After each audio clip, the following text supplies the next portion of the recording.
reporter turc. C'est l'un des dossiers chauds de cette rentrée pour le gouvernement. Le gel des prix de l'essence promis par François Hollande. Des annonces, vous le savez, sont attendues la semaine prochaine. On va y revenir dans un instant. Mais d'abord, les prix. Ils viennent de frôler un nouveau record à la pompe. François Miguet avec Philippe Turpot. Dans le centre de Paris, c'est la station de tous les records. 2,05 € le litre pour du samplon 95. Ici, on sert principalement des deux roues avec de petits réservoirs. Je viens ici parce que c'est la plus proche, que j'étais en panne, c'est tout, sinon je m'arrête pas ici.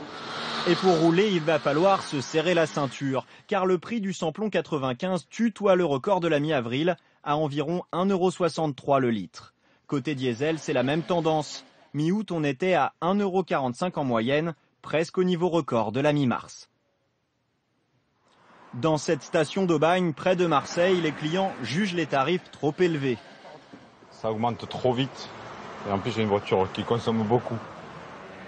On est obligé de toute manière. On peut pas se déplacer. On peut pas aller à la plage à pied, c'est trop loin. Donc on fait le plein. À la pompe, comment expliquer une pareille flambée des prix? D'abord parce que les tensions internationales pèsent sur les cours du brut, en particulier la situation en Iran qui inquiète les investisseurs. Ensuite parce qu'avec un euro qui faiblit, il est plus onéreux d'acheter du pétrole dont le prix est fixé en dollars.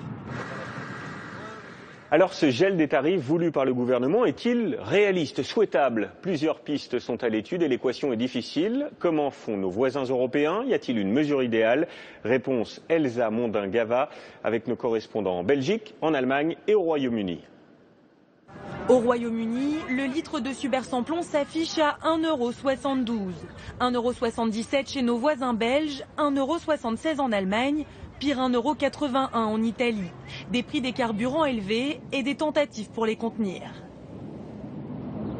L'an dernier, en plein plan d'austérité, le gouvernement de David Cameron a décidé d'offrir un geste d'apaisement aux consommateurs britanniques et donc de baisser les taxes gouvernementales à la pompe, autrement dit de baisser d'environ 10 centimes d'euros le litre de samplon. Et effectivement, depuis un an, le prix de l'essence ici n'a quasiment pas bougé. Mais tout ceci a eu un coût, plus de 6 milliards d'euros de manque à gagner pour le gouvernement britannique, qui a compensé donc en instaurant des taxes supplémentaires aux groupes pétroliers qui exploitent des gisements en mer du Nord. Et effectivement, les spécialistes pensent que tout ceci n'est que temporaire, que c'est déshabiller Pierre pour habiller Paul, car les groupes pétroliers vont répercuter un jour tout ceci à la pompe.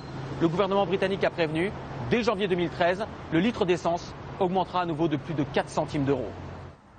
En Belgique, le ministère de l'économie fixe un prix maximum du litre d'essence. Ce prix, il est recalculé chaque jour en fonction de différents paramètres, comme par exemple le cours du pétrole. Alors dans certaines stations-service, on a pris l'habitude d'afficher ce prix maximum. Libre aux stations-service de vendre moins cher, mais dans tous les cas, le prix fixé par l'État ne doit pas être dépassé. Ce système n'a pas permis d'empêcher la hausse des prix. La preuve, c'est que le seuil fixé par l'État n'a cessé d'augmenter. Seul avantage en réalité, il évite les prix extravagants pratiqués par certains distributeurs. En Allemagne, le gouvernement n'agit pas sur le blocage des prix, mais veut savoir quand et de combien ces prix vont augmenter. Plus de transparence, c'est donc l'objectif affiché. Parce que côté pompe, eh bien, la valse des étiquettes donne parfois le tournis. Les prix montent au moment des grands départs, le matin, le soir, aux heures de pointe. Parfois jusqu'à 7 centimes de différence par rapport aux heures creuses de la journée. Les groupes pétroliers vont devoir dire à quel prix et quelle quantité d'essence ils achètent pour le marché allemand. Le futur bureau de surveillance est une espèce de police de l'essence destinée à éviter les abus et surtout protéger les consommateurs. Plus au sud, en Italie, il n'est pas rare de trouver le litre de samplon à plus de 2 €. L'essence a atteint des niveaux de prix records, ce qui donne des idées aux constructeurs automobiles. L'un d'entre eux vient de faire une promotion surprenante. Le litre d'essence à 1 € pendant 3 ans pour leurs clients, à condition qu'ils achètent un nouveau véhicule.